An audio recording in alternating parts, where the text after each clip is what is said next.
हरिहंत सिद्ध सूर्य उपाध्याय साधु सब अर्थ के प्रकाशी मांगली के उपकारी हैं। इनको स्वरूप जाने रागते भई जो भक्ति काय को नवाए स्तुति को धन्य धन्य तीन हिते काजे सब आजे भये कर जोड़े वारे वारे वंदना हमारी है। मंगल कल्याण सुख ऐसो हम चाहते हैं। ओ मेरी ऐसी दशा जैसी तुम धारी है। ओ मेरी ऐसी दशा जैसी तुम धारी है। ओ मेरी ऐसी दशा जैसी तुम धारी है। क्षत्र चूड़ामणि नामक इस ग्रंथ के आधार से कल यहाँ अपनी यह चर्चा हुई कि प्राणियों में यह प्रवृत्ति सहज देखी जाती है कि जिनके पास में अनुकूलताएं होती है उनसे वह अपना रिलेशन, अपना संबंध बनाते हैं। जिनके पास में संपन्नता है, जिनके पास में धन है, वैभव है, उनसे वो कहीं ना कहीं से अपना रिश्ता निकाल ही लेते हैं। और जिनके पास में प्रतिकूलताएं हैं उनसे संबंध छोड़कर भाग जाते हैं। और ऐसा भी देखा जाता है कि सुख के बाद में दुख और दुख के बाद में सुख की परिस्थितियां आती ही है। जगत की प्रत्येक परिस्थिति निरंतर बदलती ही रहती है, क्योंकि बदलना ही स्वभाव है। हर वस्तु नियमित बदलती ही रहेगी। ये सुख और दुख भी द्रव्य में नहीं, पर्याय में है, वर्तमान अवस्था में है। पर्याय माने अवस्था, द्रव्य माने परमानेंट रहने वाला। जो परमानेंट रहे वो एक जैसा रहेगा, और जो पर्याय है निरंतर बदलना ही उसका स्वरूप है। देखिए, गुणमाला काम व्यथा से दुखी। जीवंदर कुमार ने गुणमाला की रक्षा की, और रक्षा होने के बाद में दोनों ने एक दूसरे को देखा और परस्पर प्रेम उत्पन्न हुआ। देखिए 37 नंबर ये श्लोक 231 नंबर पेज पर। अशांत स्वांत संतापा निशांतम प्राप सापुनः नोचे द्विवेक निरोध्य भो रागानी केन शाम्यति। फिर नहीं शांत हुआ है हृदय का संताप जिसका, अर्थात काम पीड़ा से संतप्त वह कन्या घर को चली गई। यदि विवेक रूपी जल का प्रवाह नहीं हो तो फिर राग रूपी अग्नि किससे शांत हो सकती है। काम पीड़ा से संतप्त कुमारी गुणमाला दुखी अवस्था में ही अपने घर पहुंच गई, क्योंकि विवेक रूपी जल प्रवाह बिना राग रूपी अग्नि किसी अन्य साधन से शांत हो ही नहीं सकती। मैंने जीवंदर कुमार के प्रति अत्यंत प्रेम का भाव, और बोले मुझे तो इसी से शादी करनी है, ऐसे विचार पूर्वक वो वहाँ से चली गई। देखिए, विवेक का दूसरा नाम भेद विज्ञान है। भेद विज्ञान ही मुक्ति का सच्चा साधन है। मैं ज्ञानानंद स्वभावी भगवान आत्मा अन्य शरीर आदि द्रव्यों से सर्वथा भिन्न ही हूँ। काम क्रोधादि विकारी पर्यायों से मैं सदा भिन्न ही हूँ। मैं तो मात्र जानन स्वभावी भगवान आत्मा हूँ।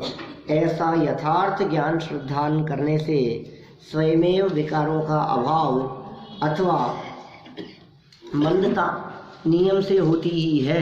ऐसा ही वस्तु स्वरूप है। तो इतनी सुंदर बात यहाँ कह दी। विवेक कहते हैं भेद विज्ञान को। भेद विज्ञान माने भिन्नता का भान। भिन्नता किसकी? कि मैं भिन्न हूँ और शरीर भिन्न है, कि भिन्नता और का ज्ञान। भेद विज्ञान, दो चीज़ों के न्यारे न्यारेपन की खबर, उसका नाम है भेद विज्ञान। तो शरीर और आत्मा की भिन्नता की जैसे खबर है। और इतना ही नहीं, राग और काम क्रोध आदि के भाव ये भी वर्तमान अवस्थाओं में है, मेरे मूल स्वरूप में नहीं है। तो उनसे भी जो जीव भेद विज्ञान करता है, उससे भी जो जीव अपने आप को पृथक देखते हैं और अपने आप को ज्ञान स्वरूपी अनुभव करते हैं, नियम से ऐसे विचारों पूर्वक या तो उनके कषायों का अभाव हो जाता है, और कषायों का अभाव न हो तो वे कषाय मंद तो होती ही होती है। माने वस्तु स्वरूप का विचार इस जीव की कषायों को मंद कर देने में समर्थ है। किसी भी तरह की कषाय हो, आकुलता हो, बेचैनी हो, ना समझ, जैसे हम कहते हैं, कुछ भी जो तकलीफ हो रही है, पीड़ा जो चित्त में हो रही है ना, चित्त मन में जो तकलीफ उत्पन्न हुई है, वो तकलीफ आखिर किससे शांत होगी ये बताओ। उस तकलीफ की शांति का उपाय क्या है? बोले ये भेद विज्ञान, सत्य समझ, राइट नॉलेज, ठीक है। जो सच्ची नॉलेज होगी, सच्ची जानकारी होगी, वो यथार्थ जानकारी इस जीव की कषायों को शांत कर देगी, कषायों को शांत करने में समर्थ है। देखिए कहते हैं 232 पे, विवेक के बल से ही कामादिक विकारों पर सहजता से विजय पाई जा सकती है। विवेक के बल से होगा काम। बुद्धि तो हो, आप क्या कर रहे हो और किधर दौड़ रहे हो, विवेक ही नहीं है, बुद्धि नहीं है और आप दौड़े जा रहे हो, भागे जा रहे हो। गुणमाला विवेक रूपी जल प्रवाह के अभाव में, माने विवेक रूपी जल इसका प्रवाह नहीं था, इसके अभाव में काम व्यथा से दुखी होती हुई अपने घर पहुंची, और दुखी गुणमाला का अविवेकी पना देखो जरा। क्रीड़ा शुकम च प्राहेषेत सविधे स्वामिने पुनः योग्य विचारोयम रागान्धानां कुतो भवेत्। और फिर उसने जीवंदर कुमार के समीप पाले हुए तोते को भेजा। अविवेकी काम है। निश्चय से राग से अंधे मनुष्यों को योग्य अयोग्य का विचार कहाँ से हो सकता है? माने बिना विचार किए हुए उसने अपने घर में जो पालतू पैरट था, उस पैरट को भेज दिया जीवंदर कुमार के पास में। कोई ना कोई संदेश भेजा होगा। देखो सरल अर्थ, कामांध, क्रोधांध, रागांध और धनांध, ये सभी जीव अंध अर्थात अज्ञानी अविवेकी हैं। कई तरह के अंधे लोगों की बात यहाँ कर दी। इनके साथ में एक नेत्रांध भी हैं, नेत्रों से न दिखाई देवे, काम में अंधे, क्रोध में अंधे, राग में अंधे हैं। अपने पुत्र राग में ऐसे अंधे हो गए कि उन्हें वो ही सही दिखता है। ऐसी घटनाएं दिखती है ना आपको कई। ऐसे ही धनांध, धन में इतने अंधे हो गए कि उन्हें गरीब व्यक्ति कुछ नहीं दिखते हैं। ऐसे काम में इतने अंधे हो गए कि उन्हें हिताहित नहीं दिखता है। क्रोध में इतने अंधे हो गए कि मैं इस क्रोध से क्या अनर्थ कर बैठूंगा, इस बात का उन्हें विवेक नहीं रहता। ये सब अविवेकी पुरुषों की बातें हैं। ये सभी जीव अंध अर्थात अज्ञानी अविवेकी हैं। अतः ये अनुचित कार्य करने को भी तत्पर हो जाते। उचित है या अनुचित इसका तो विवेक है ही नहीं, और तैयार हो जाते हैं। गुणमाला भी गामंद हो गई थी, अतः उसने निर्लज्ज होकर, शर्म ही नहीं आई उसको, निर्लज्ज होकर पालित तोते के द्वारा स्वयं ही जीवंदर कुमार के पास संदेश भेजा। अरे घर में कहती कि पिताजी से कहती कोई बात संदेश में विधि पूर्वक भिजवाया जाता, वो तो खुद ही भेज दिया उसने, तो है संदेश भिजवा दिया। देखो तोते के प्रयास का वर्णन। चाटु प्रायुक्त कीरोपी तम पश्यन् स्वइष्ट सिद्धये एतावदृशेन लिंगेन परलोको ही साध्यते। तोता भी जीवंदर कुमार को देखकर अपने कार्य की सिद्धि के लिए चाटू माने खुशामद करने लगा। नीतिकारों ने कहा है, निश्चय से ऐसी प्रशंसात्मक बातों से ही दूसरे मनुष्य वश में किए जाते हैं। ये जगत में ऐसा देखा जाता है, आपको यदि किसी और को अपने वश में करना हो तो उसकी प्रशंसात्मक बातों से ही आप उसको वश में कर सकते हो। किसी की निंदा आलोचना करके, डरा धमका करके उसको वश में नहीं किया जा सकता है। उससे प्रिय बातें करके ही आप मनुष्य को वश में कर सकते हो। ये और दूसरे मनुष्यों को वश में करने संबंधी ये नीति यहाँ इन्होंने कह दी है। तोता, देखिए सरल अर्थ में, तोता जीवंदर कुमार के पास पहुंचकर अपने कार्य की सिद्धि के लिए उनसे खुशामदी चापलूसी से भरी हुई बातें करने लगा, क्योंकि खुशामद भरी बातों से ही दूसरों को अपने वश में किया जा सकता है। सिद्धांत नहीं है, नीति है। जगत में ऐसा देखा जाता है। विशेष अर्थ देखें, मनुष्य व्यवहार में वाणी का महत्वपूर्ण स्थान है। आप जानते हैं ना, वाणी जो है ये बहुत महत्वपूर्ण साधन है। किस चीज का? पर के साथ में संबंध जोड़ने का। आप सोचिए, यदि वाणी ना हो तो दूसरों के साथ में संपर्क नहीं हो सकता, संबंध नहीं हो सकता। औरों के साथ में संबंध जोड़ने का महत्वपूर्ण साधन है वाणी। न केवल वाणी संबंध जोड़ने का कारण है, असावधानी से बोली गई वाणी संबंध तोड़ने में भी निमित्त बन जाती है। इसका मतलब हमारी वाणी दूसरों से संबंध जोड़ भी सकती है और दूसरों से संबंध तोड़ा भी सकती है। ये जोड़ तोड़ का काम वाणी का ही है। इसलिए समझदार लोगों ने कहा है, वचन सम्हारे बोलिए, वचन के हाथ न पाँव, एक शब्द औषधि करे, एक शब्द करे घाव। वचनों को बहुत संभाल करके बोलना चाहिए। इन वचनों के हाथ पांव नहीं होते, लेकिन एक शब्द, एक वाक्य तो आपका ऐसा हो जो बीमार व्यक्ति के लिए, अस्वस्थ व्यक्ति के लिए, तकलीफ, संकट, पीड़ा में स्थित व्यक्ति के लिए औषधि का काम करे। और दूसरे ऐसे भी शब्द हो सकते हैं जो घाव का काम करे। सावधानी रखिए।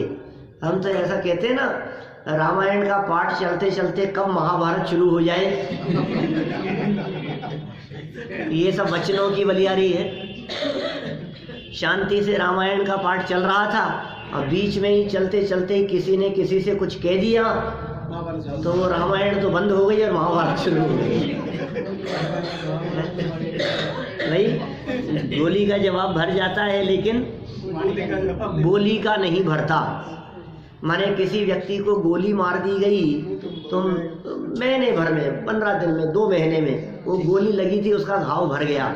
लेकिन जवान से जो घाव दिए गए हैं वे घाव कितना समय, अरे जीवन पर्यंत व्यक्ति के हृदय से वो घाव ना भरे, ऐसा भी संभव है। पूरी की पूरी महाभारत इन वचनों की वजह से ही तो खड़ी हो गई थी। द्रौपदी के मुंह से इतना ही तो निकल गया था, अंधों के पुत्र, अंधे के पुत्र अंधे, ठोकर ही तो लगी थी उससे चलते हुए, इतना ही तो हो गया था।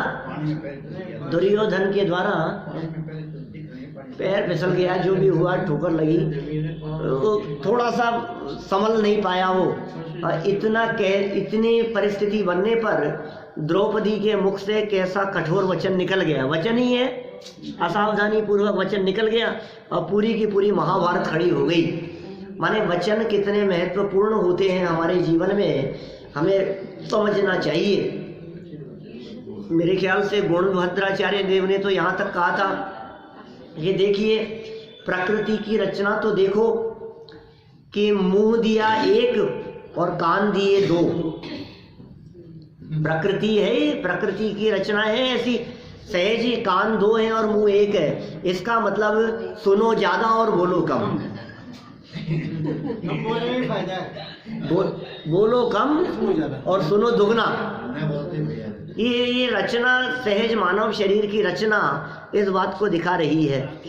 माने वचन अच्छे होने चाहिए। यहाँ भी नीतिकारों के माध्यम से यही बात कह दी गई कि आपके वचन यदि अच्छे हैं तो आप दूसरे व्यक्तियों को अनुकूल बना सकते हो, अपना मित्र बना सकते हो, आप उन्हें वश में कर सकते हो। यहाँ तो आचार्य देव की मूल पंक्तियों में मनुष्यों को वश में करने की नीति कह दी गई। बोलो, ये जो वशीकरण मंत्र औरों को अपने वश में कर ले, ये कैसे कर ले? ये कोई गलत अर्थों में नहीं कहा जा रहा है, लेकिन परस्पर में प्रेम व्यवहार और मधुरता बनी रहे, उसके लिए वाणी का बहुत बड़ा योगदान है, वचन। लेकिन द्रौपदी का क्या दोष? वैसा होना था इसलिए ऐसा हुआ। ऐसा होता नहीं है। दोष तो उसी का है, भले किया भी उसी ने है और होना भी वैसा ही था। ये सारी परिस्थितियां एक दूसरे से जुड़ी रहती है। इसलिए हमें वो पंडित जी का वाक्य बार बार याद आता है, स्वयं तो मेहनत बने रहना चाहता है और अपना दोष क्रमबद्ध पर कर्मों पर लगाता है। स्वयं मेहनत नहीं बने रहना, अपना दोष है भाई, अपनी गलती स्वीकार करो। आप जो व्यक्ति स्वयं अपनी गलती स्वीकार न करके क्रमबद्ध पर दोष लगाए, जो अपनी गलती स्वीकार न करके कर्म पर दोष लगाए, मैं क्या करूं, ऐसा ही कर्म का उदय है कि सुन, फिर वो जो दूसरी जब परिस्थिति बनी ना, क्या जब उसका चीर हरण किया गया तो उसमें भी उसकी क्या गलती थी? वो भी तो क्रमबद्ध था। फिर पूरी की पूरी जो 18 दिन की महाभारत रच गई, 18 दिन तक हजारों लाखों लोग मारे गए उसमें, वो सब आखिर घटना घटी किसके पीछे? कि उन वचनों के पीछे।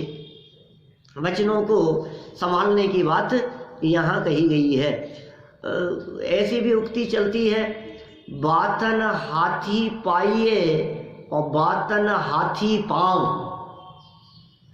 बातों ही बातों में आप राजा को इतना प्रसन्न कर सकते हो कि आपको हाथी भेंट में दे देवे, हाथी पाइए, और बात ही ऐसी गलत कह दी जाए कि वो हाथी के पैर के नीचे आ जाओ। तो वचन किस तरह का हो, ये यहाँ बात कही जा रही है। देखिए, मनुष्य व्यवहार में विशेषार्थ की पहली लाइन, 233 नंबर का पेज। मनुष्य व्यवहार में वाणी का महत्वपूर्ण स्थान है। व्यवहार में कोई भी व्यक्ति, जिस व्यक्ति के बारे में आप ये कहते हैं कि ये व्यक्ति बहुत व्यवहार कुशल है, तो उसका बेस क्या होता है? वाणी। वाणी के बेस पर ही किसी व्यक्ति को व्यवहार कुशल कहा जाता है। बोलते हैं, आप 2 बार पूछ लो, बस व्यवहार कुशल हो गए, और क्या है? आपने किसी भी परिस्थिति में किसी के बीमार होने पर आपने 2 शब्द पूछ लिए, साहब तबीयत कैसे है, मैं कुछ सहयोग करूं आपका, ये वचन ही तो है, और क्या है? बाकी कौन किसका क्या कर सकता है? सच्चाई तो यह है, मेरे यदि पाप कर्म का उदय हो तो दुनिया में कोई सहयोग नहीं कर सकता, और अपने अपने कर्मों का फल भी सबको व्यक्तिगत ही भोगना पड़ता है। यहाँ कर्म का फल सामूहिक नहीं होता, कर्म बांधता भी व्यक्तिगत है और कर्म के फल को भोगता भी व्यक्तिगत है। शुभ अशुभ कर्म फल जेते भोगे जिय एक ही तेते। शुभ और अशुभ जितने भी कर्म हैं, इन समस्त कर्मों को ये जीव अकेला ही करता है और अकेला ही भोगता है। सुत दारा होए नसीरी, सब स्वार्थ के हैं वीरी। सुत माने बेटा, दारा माने पत्नी, होए न सीरी, ये साझीदार नहीं होते आपके सुख दुख में। ये साहब मिल बांट करके भोग लेंगे हम।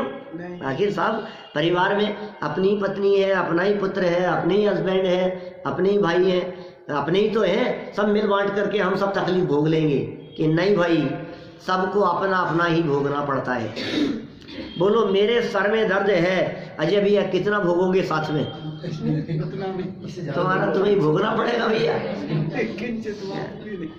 मेरे घुटनों में दर्द हो गया तो बतलाओ बेटा कितना सहयोग कर सकता है उसमें? दुख नहीं भोग सकता, वो दवा दारू कर सकता है, अस्पताल में ले जाए, दिखाए, इलाज करवाए, पैर दबाए, कुछ भी करे, लेकिन दुख तो अपना अपने को ही भोगना पड़ेगा। जो बीमार हुआ है तकलीफ तो उसी को होगी, जिसका ऑपरेशन है तकलीफ तो उसी को होगी। हर व्यक्ति का अपना अपना है, यहाँ कहीं साथ होता ही नहीं है। आप अकेला अवतरे मरे अकेला होए। अरे सुनो सुनो सुनो क्या कह दिया, आप अकेला अवतरे, अवतरे माने जन्म, जन्म अकेले हुए, बारे भावना है ना, याद होगी सबको। आप अकेला अवतरे माने जन्म लेवे, और मरे अकेला होए माने जन्मे अकेला मरे भी अकेला।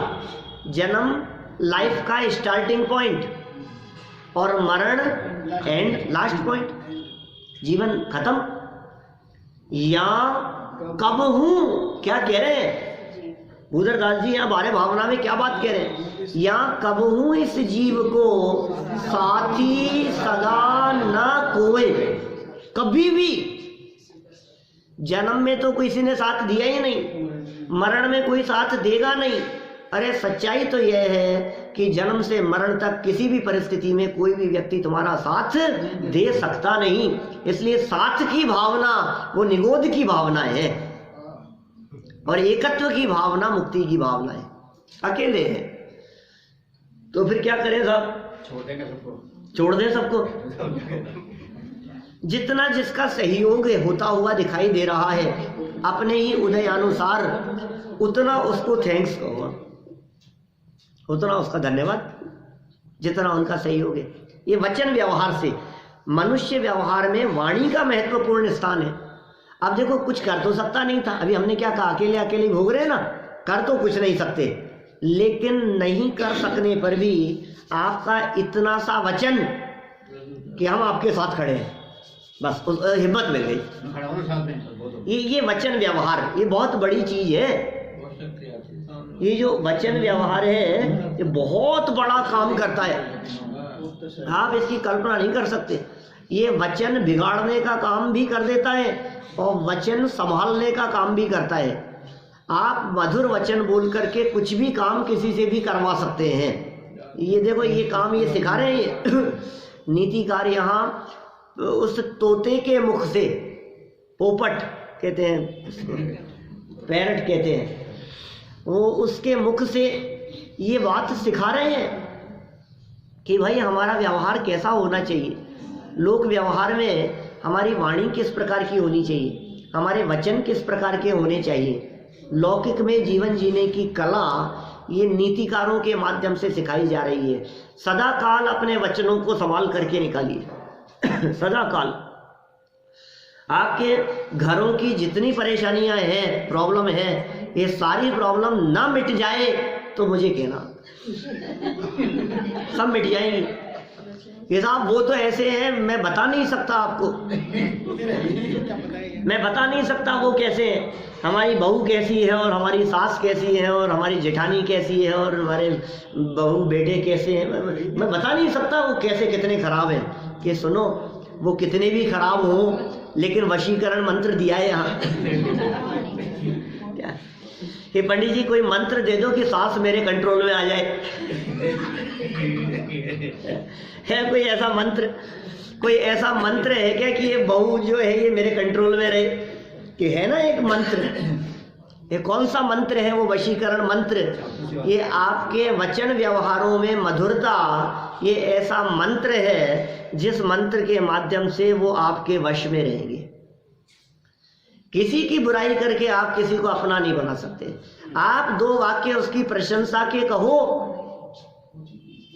आपने दो वाक्य उसकी प्रशंसा के कहे, वो आपका हो, वो आपके अनुसार चलने लगा, समझ लो। ये वशीकरण मंत्र है। मैं कोई जबरन चापलूसी की बात नहीं कह रहा हूं, लेकिन कम से कम यथार्थ बातों में तो प्रशंसा की ही जानी चाहिए ना। आप जिसे बुरा कह रहे हैं, आप गहराई से देखेंगे तो ऐसा हो नहीं सकता कि वो बुराई का ही पुलंदा हो, उसमें कुछ न कुछ अच्छाई तो होगी। अच्छाइयाँ और बुराइयाँ सभी व्यक्तियों में होती ही होती हैं, दोनों ही तरह की बातें होती है, अच्छाइयाँ भी और बुराइयाँ भी। अब आपको काम क्या करना है? अपने वचनों के माध्यम से अच्छाइयों को उजागर करना है और बुराइयों को गौण करना है। बस आपकी विजय होगी। मैं कोई किसी को अपन बंदी बना लेवे, अपने कंट्रोल में कर ले, ऐसा कुछ भावना नहीं है, लेकिन कम से कम शांति तो रहे। क्या अशांत वातावरण तो शांत हो। उस अशांत वातावरण को शांत करने का उपाय ये है कि अभी तक जो वचन निकल, ये तो है ही ऐसे, ये जो वचन आपके मुंह से जो निकलते हैं ना, क्या आप वो बंद कर दो बस। क्या ये नहीं सुनेंगे, ये तो है ही ऐसे ही, इनसे नहीं हो सकता, ये नहीं सुधर सकते। ये जो आपके वचन हैं, आप इन वचनों को कंट्रोल करो। ये यदि वचन आपके कंट्रोल में हो गए तो आप निश्चित मान करके चलिए, ये जो फॉर्मूला यहाँ वादीप सिंह सूर्य आचार्य देव ने दिया है नीतिकारों के माध्यम से, ये घर में शांति होगी, घर स्वर्ग बन जाएगा। आपने यदि एक बार इस तरह का करके तो देखो, थोड़े समय करके देखो कि साहब हमने तो किया, कुछ असर नहीं हुआ, क्या होगा? वो कहानी सुनी है आपने क्या? भारी हो जाता है। वो कहानी सुनी है क्या आपने? वो बहुत परेशान थी, एक बहू अपने सास से, चूरण वाली है? वो चूरण वाली नहीं, बहुत परेशान थी वो, बहुत झगड़ा होता था आपस में, और वो एक दूसरे की बनती नहीं थी बिल्कुल भी। पिताजी वैद्य थे और सलाहकार भी थे। उसके बहू के पिताजी, उसने कह दिया कि मैं तो घर छोड़ रही हूँ, या तो ये रहेंगी या मैं रहूँगी, मैं तो नहीं रह सकती इसके साथ। कोई पिताजी आप कुछ ऐसा उपाय कर दो कि कोई जहर दे दो, कोई इस तरह का कि मैं मर जाऊं या इनको मार दूं, कोई ऐसा कोई उपाय हो जाए। सारी बातें सुनी पिताजी ने खूब गहराई से और चिंतन विचार करके, और कहा कि ठीक है मैं कुछ ऐसी दवाई देता हूँ जिससे, नहीं तो फिर ऐसे मार देगी तो वो तो तू जेल में चली जाएगी, वो तो मरेगी और तू जीते जी मरती रहेगी जेल में। और ऐसा भी हो कि वो पोस्टमार्टम भी हो तो उसमें जहर ना निकले, क्या ऐसी कुछ दवाई दी जाए। तो इस तरह की कोई दवाई दी उन्होंने, चूर्ण बना करके, बोले उसके तेरे अम्मा जी के भोजन में ये थोड़ा थोड़ा करके देना, और 6 महीने के अंदर अंदर ये मर जाएगी। लेकिन एक बात का ध्यान रखना बेटा, ये जहर तो है ही, किसी भी तेरी बात से ये शक न हो पाए कि तू उनकी दुश्मन है, नहीं तो कहीं ना कहीं वो बात खुल जाएगी तो मुसीबत हो जाएगी। तो तू तो एक काम करना, ये दवाई देना तो शुरू कर, और उनकी सेवा इस तरह से कर कि जैसे तुम्हारे में आपस में कोई झगड़ा ही नहीं है। असली दोस्त तो ये है।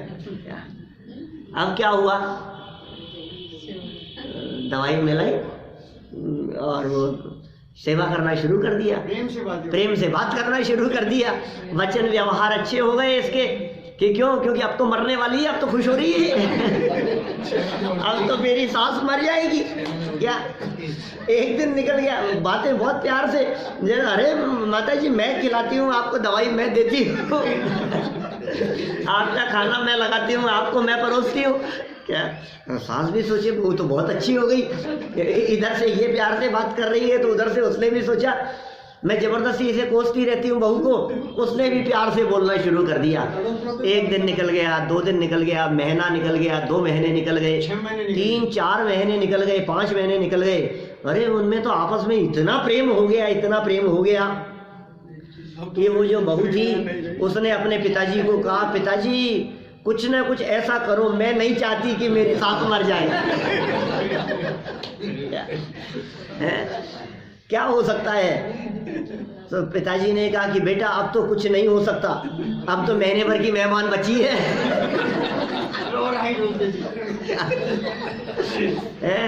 तो देख ले, अब उसका प्रेम और अधिक किया। अब ये तो 6 महीने तो पूरे हो गए, मरी नहीं वो तो। क्या पिताजी क्या करूं, ये तो पता नहीं कब। बोले बेटा पता नहीं कब निपट जाए।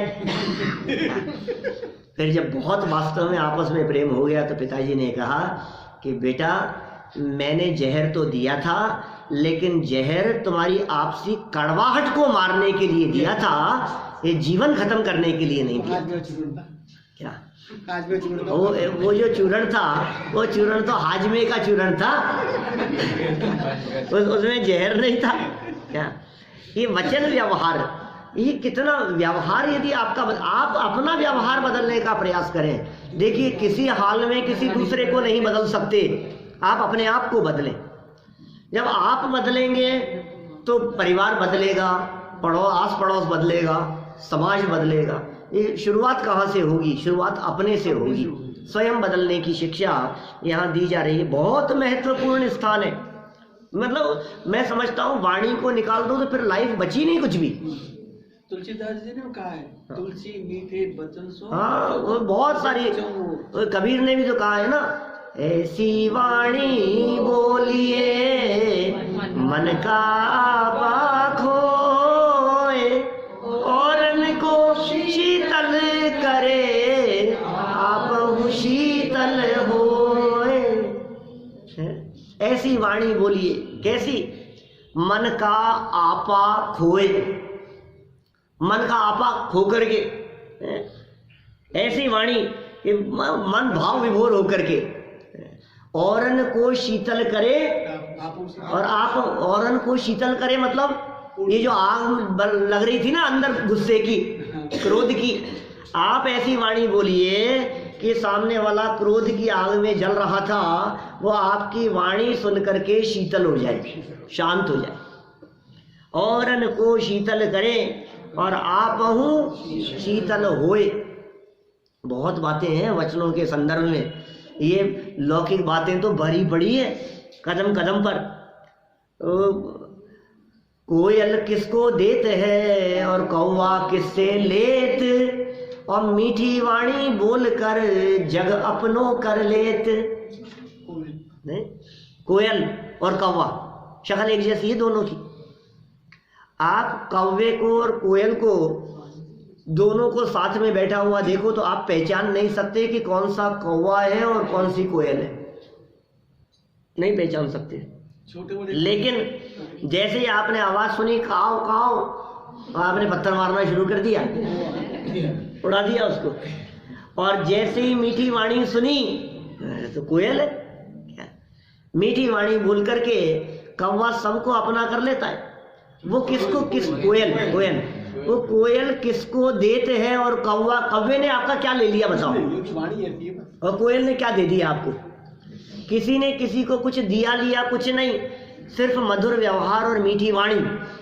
ये मीठी वाणी बोलकर जग अपनों कर लेत। और सुनो हमारे इन वीतरागी संतों की वाणी तो सुनो, ये कितनी मधुर वाणी है। इनकी मधुर वाणी की वजह से ये त्रियंच गति के जीव भी, पशु भी, अरे क्रूर से क्रूर सिंह भी इन मुनिराजों के सामने आकर इनकी शांत मुद्रा को देखकर और इनके शांत वचनों को देखकर अत्यंत शांत हो जाते हैं। मुनिराजों का वचन सुनकर वो पूरे जंगल में हुड़दंग मचाता हुआ हाथी, त्रिलोक मंडन नाम का एक हाथी था, अपने प्रथमानुयोग में कथा आती है पुराणों में। उसने ऐसा उपद्रव मचाया सारे जंगल में और चारों तरफ तोड़ फोड़ मचा रखी थी उसने। और जैसे ही मुनिराज देखिए सामने, और मुनिराजों का उपदेश सुनकर, सामने मुनिराज का उपदेश सुनकर वो अत्यंत शांत हो गया। ऐसी वाणी होती है। मुख चंद्र ते अमृत झरे, मुनिराजों के वचन, ज्ञानियों के वचन इसी तरह के होते हैं। ये वीतरागी संत इन ग्रंथों में, ये जनवाणी में ये पुकार पुकार करके कहते हैं कि राग और विकार तेरा स्वरूप नहीं है, तू तो ज्ञान स्वरूपी है, तू तो स्वयं परमात्मा बनने की सामर्थ्य रखता है। जैसा कहते हैं ना, एक माँ अपने बच्चे से प्यार करते हुए कहती है राजा बनेगा, मेरा बेटा राजा बेटा है, बड़े बड़े प्यार से बोलती है ना, ये बहुत बड़ा आदमी बनेगा। क्या बहुत, मतलब किस तरह से प्यार से बोलते हैं। इसी तरह से हमारे वीतरागी संत कहते हैं तू कौन बनेगा, तू तो भगवान बनेगा, तो परमात्मा बनने वाला है। हम लोग कितनी मधुर वाणी है कि नहीं, बहुत तकलीफ है, अरे इन तकलीफों को मत देख, ये तो रास्ता है, वह परमात्मा बनने वाला है, तो भगवान बनने वाला है। हाँ, हमारे बगल में आकर के बैठेगा। ये तीर्थंकर परमात्मा अपनी वाणी के माध्यम से कह रहे हैं। वे वीतरागी संत, वे मुनिराज तुम्हारे को मनुष्य नहीं देख रहे, वो तुम्हारे को परमात्मा देख रहे, तुम्हारे को भगवान देख। अप्पा सो परमप्पा, हर आत्मा में देखो भगवान बस रहा है। कैसे स्वरूप है, ये कैसे देखते हैं, ज्ञानियों की दृष्टि किस प्रकार की होती है। यही तो मधुर वचन है। यही तो कहते हैं गुण देखो, गुणग्राही स्वभाव हो। कितने कितने गुण हैं, सब में गुण हैं, गुण से रहित कोई नहीं है। और कितने गुण हैं, अरे इन ऊपरी ऊपरी गुणों की क्या बात करो। अंदर में ज्ञान है, दर्शन है, चारित्र है, सुख है, शांति है, क्षमा है, ये सब बहुत गुण है अंदर में। अनंत कहें, अनंत अस्तित्व, वस्तुत्व, द्रव्यत्व, प्रमेयत्व, अवरुलत्व, प्रदेशत्व, अनंत शक्तियां हैं। जीवत्व शक्ति, चिति शक्ति, दृष्टि शक्ति, ज्ञान शक्ति, सुख शक्ति, वीर्य शक्ति, प्रभुत्व शक्ति, विभुत्व शक्ति, सर्वदर्शित्व शक्ति, सर्वज्ञत्व शक्ति, स्वच्छत्व शक्ति, प्रकाश शक्ति, बहुत अनंत अनंत शक्तियां हैं ऐसे हर जीव में है, हर व्यक्ति में। अब उन शक्तियों को हाईलाइट करो तो महिमा आती है, और आप उन शक्तियों को न देख करके आप अवगुणों का हाईलाइट कर। है कितना सा इस रागादिक में दम क्या है, इन कषायों में दम क्या है। टिकती नहीं है ये कषाएं, ऊपरी ऊपरी है सब।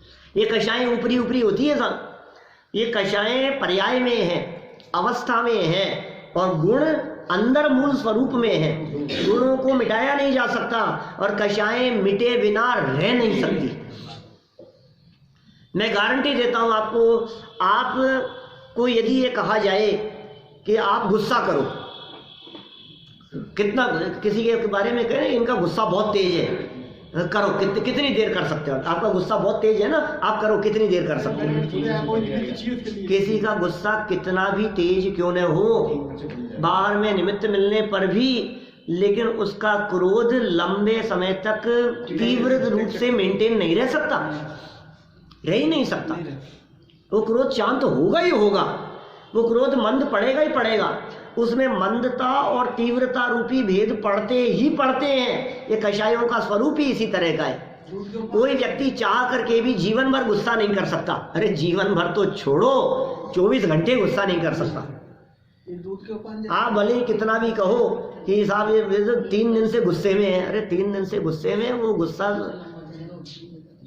भेद पड़ता है उसमें, वो गुस्से का दिखावा करता है। वो गुस्से में मंदता आए बिना नहीं रहती है, स्वरूप है इस तरह का। लेकिन अब इसके विपरीत मैं आपसे बात कहूं, ऐसे लोग तो आपने कई देखे होंगे जिनके बारे में कई बार आपने ये बात सुनी होगी कि हमने अपने जीवन में इनके चेहरे पर गुस्सा नहीं देखा। इसका मतलब शांति से रहने की बात हो तो जीवन भर रहा जा सकता है, और गुस्सा करने की बात हो तो लंबे समय तक चल नहीं सकता। क्योंकि शांत रहना ये जीव का स्वभाव है, और क्रोध करना ये जीव का विभाव है। विभाव में जीव लंबे समय नहीं रह सकता, और स्वभाव में रही है अनंतानंत काल यथा तथा शिव परिणय। एक बार परमात्मा अवस्था की प्राप्ति हो गई, मोक्ष हो गया, रही है अनंतानंत काल उसी स्वभाव में, उसी शांत स्वभाव में, एक ही स्वभाव में रहेंगे और अनंत अनंत अनंत अनंत काल तक। ये कैसे हो गया कि शांति स्वभाव है, क्रोध स्वभाव नहीं। क्रोध विभाव है, विभाव चला जाएगा और स्वभाव मेंटेन रहेगा, स्वभाव बना रहेगा। तो स्वभाव को देखो ना, विभाव को क्यों देखते हो? आने जाने वाली चीजों पर दृष्टि क्यों देते हो? नहीं जाने वाले उस परमानेंट स्वभाव पर दृष्टि दी जानी चाहिए। चलिए, मैं तो एक लाइन पढ़ी है, इसको पूरा तो करें। मनुष्य व्यवहार में वाणी वचन इसका महत्वपूर्ण स्थान है। और ध्यान देना, यदि जिस व्यक्ति ने अपनी वाणी को कंट्रोल में नहीं किया, ये रिद्धि है साहब आपके पास में। यदि आपकी वाणी आपके कंट्रोल में नहीं है तो इसका मतलब ये है कि आपसे ये रिद्धि छीन ली जाएगी। ये बोलने की रिद्धि है ना, ये शक्ति है आपके पास में, सब में नहीं है। पृथ्वी कायिक जीवों में नहीं है, जल कायिक जीवों में नहीं है, अग्नि कायिक में नहीं है, वायु कायिक में नहीं है, वनस्पति में नहीं है, पेड़ पौधों में नहीं है। ये पेड़ पौधे बोल नहीं सकते, ये पहाड़ जैसे खड़े हुए पृथ्वी के अंदर जीव है, पृथ्वी कायिक, वो बोल नहीं सकते, वचन नहीं है उनके पास में। ऐसी अवस्था हो जाएगी। इसलिए वचनों को संभालो। जैसे ये वचन जो मिले हैं हमारे को, जिनेंद्र देव के गुणानुवाद के लिए मिले हैं, जिनेंद्र देव की भक्ति के लिए मिले हैं, जिन वचनों को सुनाने के लिए मिले हैं, भक्ति, पूजन, आराधना, पाठ, स्तुति और अच्छे शब्दों का उच्चारण हमारे माध्यम से हो, इसके लिए वचन मिले बहुत महत्वपूर्ण स्थान रखते हैं। कहाँ? मनुष्य व्यवहार में। उसके माध्यम से ही समस्त व्यवहार चलता है। वाणी के माध्यम से व्यवहार चलता है, समस्त व्यवहार चलता है। वाणी के बिना व्यवहार नहीं चल सकता। आपके पास देखिए, आपके पास में यदि वाणी ही नहीं है, आप बोलते ही नहीं है कुछ भी, तो आपके संपर्क भी उतने ही सीमित हो जाएंगे। जो व्यक्ति ज़्यादा बोलते हैं उन व्यक्ति के संपर्क भी सबसे दिखाई देते हैं, और जो कुछ नहीं बोलते, किसी से बात ही नहीं करते, तो फिर लोग भी उनके बारे में कमेंट करते रहते हैं, ये तो अपने में ही रहते हैं, ये तो सेल्फिश है, कि ये तो घमंडी है। मतलब बिना ही मतलब, कोई व्यक्ति घमंडी नहीं हो लेकिन बोलता कम है तो लोग उसे अपने आप ही घमंडी कहने लगते हैं। लोग कोई घमंड नहीं है उसको। कभी किसी से बात करो तो पता लगता है कि अरे हम तो आपको बहुत घमंडी समझते थे, लेकिन आप तो बहुत सरल हो, बोलते ही कम है। ऐसा नेचर होता है ना लोगों का। तो ये समस्त व्यवहार वाणी से चलता है। यदि मनुष्य की वाणी मधुर और विनम्रता से पूर्ण हो तो सामने वाले मनुष्य को आकर्षित किए बिना नहीं रहती। आपकी मधुर वाणी औरों को आकर्षित किए बिना नहीं रहती। निश्चित रूप से मनुष्य पर वाणी का प्रभाव पड़ता है। वाणी का प्रभाव पड़ेगा, प्रभावशाली होगी वाणी। देखिए, वाणी जड़ है, वाणी पुद्गल है। भाषा वर्णना के परमाणु हैं जो कि पुद्गल है, उनमें चेतनता नहीं है, लेकिन फिर भी चेतन के चिंतन से निकले हुए वे शब्द, उनमें चेतन की चिंतन वाली बातें झलकती है। वो चिंतन उस वाणी में झलकता हुआ दिखाई देता है, इसलिए वो बहुत प्रभावशाली होता है। निश्चित रूप से मनुष्य पर वाणी का प्रभाव पड़ता है। अतएव मीठी मीठी बातें करने वाला मनुष्य दूसरे के मन को जीत ही लेता है। छोटे बच्चे होते हैं ना, 2 साल का बच्चा है, मान लो 1.5 साल का, 2 साल का बच्चा है, यदि वो बहुत मीठी मीठी बातें करता है तो आपका मन जीत लेता है। वो छोटा बच्चा जो अभी बोलना ही सीखा है और कुछ भी छोटी छोटी सी बातें कहता है, वो आपका मन जीत लेता है कि नहीं? और यदि वही उल्टी सीधी बातें बोलने लगे आप कहेंगे हटाओ इसको यहाँ से, ये कहाँ से आ गया? तो क्या, अतएव मीठी मीठी बातें करने वाला मनुष्य दूसरे के मन को जीत ही लेता है। अपने कार्य की सिद्धि के लिए गुणमाला का तोता जीवंधर कुमार से मीठी मीठी बातें कर रहा है। क्या गुणमाला के लिए आया है, वो उसका पालतू है, और जीवंधर कुमार के मन को जीतने का वो प्रयास कर रहा है। कौन? वो तोता। भेजा किसने है? आया किसके पास में? जीवंधर कुमार के पास में। और संदेश किसका लाया है? गुणमाला का। अभी उसने गुणमाला की बात यहाँ छेड़ी नहीं है, गुणमाला की भावना को अभी व्यक्त नहीं किया है। अभी पहले अपना तो बना ले फिर अपनी बात भी कहेंगे। अपनी बात कहने के पहले वो तोते ने समझदारी पूर्वक, मुझे लगता है यहाँ जीवंधर कुमार की प्रशंसा कर रहा है वो। अभी यहाँ तक जीवंधर कुमार के गुणों की प्रशंसा कर रहा है, तो जीवंधर कुमार अरे बहुत अच्छा है, कहाँ से आया है इतनी प्रशंसा कर रहा है। अब फिर क्या होगा? जब वो बहुत आकर्षित हो जाएंगे जीवंधर कुमार उस तोते के प्रति, तो फिर वो तोते के द्वारा गुणमाला की भावना व्यक्त करना, फिर उस तोते के द्वारा गुणमाला की भावना को यहाँ व्यक्त किया जाएगा। ये नीतिकारों के माध्यम से हमारे लौकिक जीवन को अनुकूल बनाने के लिए वाणी के महत्व की बात कही। और यदि अपन अपनी इस वाणी को संभालेंगे और यदि ये वाणी सच में जिनवाणी के अनुसार बनेगी, तो निश्चित रूप से हमारा लौकिक जीवन तो उत्कृष्ट होगा ही, हमारा पारलौकिक जीवन भी उत्कृष्ट होगा। अपनी वाणी को संभालते हुए हम सबका जीवन उत्कृष्ट बने, इस भावना से बात को यहीं विराम दें।